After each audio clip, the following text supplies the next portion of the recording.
people in the world are good and nice, but unfortunately there are some strange ones. And these strange ones are sick. Not sick with a cold or measles or anything like that, but sick in the mind. At home, Karen's mother is beginning to get worried. She is waiting and waiting. But no Karen. Karen's parents have told her never to take money or candy from a stranger, or let him touch her. But right now it looks as though she has forgotten these basic rules. Having already forgotten one of her parents' warnings, Karen finds it easy to forget another. Never to go anywhere with a stranger, or accept rides with people you don't know, no matter what they tell you.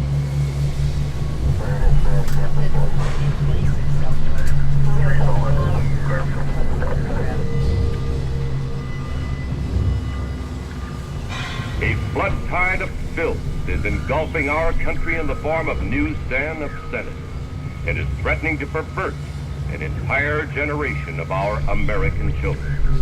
The obscenity I'm talking about and the examples that I'm about to show you were not bought on the sly from under the counter.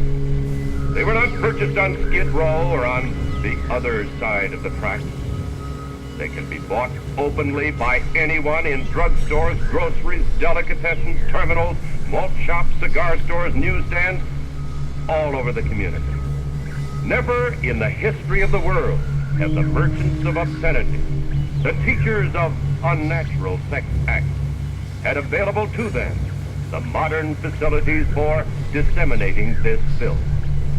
High-speed presses, rapid transportation, mass distribution, all have combined to put the vilest obscenity within reach of every man, woman, and child in the country.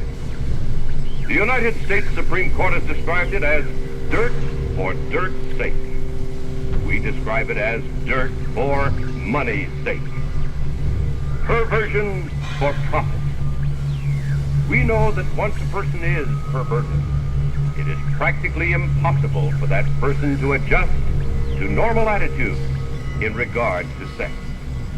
A young boy in Philadelphia raped and killed a 5-year-old girl. And while he was testifying that he had been stimulated to this heinous crime by reading a nudist magazine, a federal court judge in Washington was granting to that very same publication a second-class mailing permit.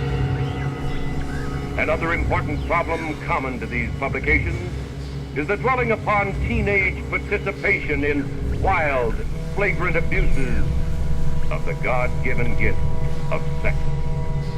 They tell youngsters that it's smart, it's thrilling, it provides kicks to enter the world of homosexuals, lesbians, sadists, masochists, and every other kind of deviant. This moral decay weakens our resistance to the onslaught of the communist masters of deceit. In recognizing a communist, physical appearance counts for nothing. If a person consistently reads and advocates the views expressed in a communist publication, he may be a communist. If a person supports organizations which reflect communist teachings, she may be a communist. If a person defends the activities of communist nations while consistently attacking the domestic and foreign policy of the United States, she may be a communist. If a person does all these things over a period of time, he must be a communist. It can't happen here? Well, this is what it looks like if it should. Exit freedom of thought. Bud and Jack think it's pretty unfair that they can't walk into a store like anyone else and buy liquor just because they're underage. The boys want me to take their money and buy their drinks for them. No deal. Or anybody who fools around with this, adult or minor, is playing with dynamite. Just as the alcohol drinker who finds himself needing a drink more and more frequently is the warning sign of his dependency, so it is with the pothead.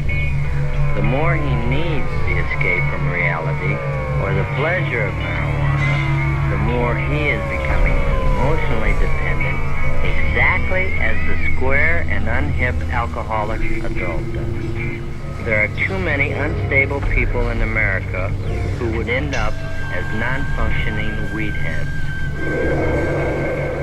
Notice how wonderful you're beginning to feel? Like you are floating away into dreams.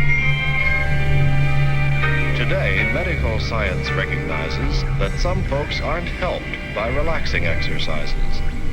In cases of difficult tension and nervous apprehension, doctors are now prescribing an ataraxic medicine. It makes those who fear they're about to quit feel like they're ready to begin, bidding their darkened spirits goodbye for the calming peace of a cloudless sky. I think Karen can see now how foolish she was, and how much trouble she might have been in.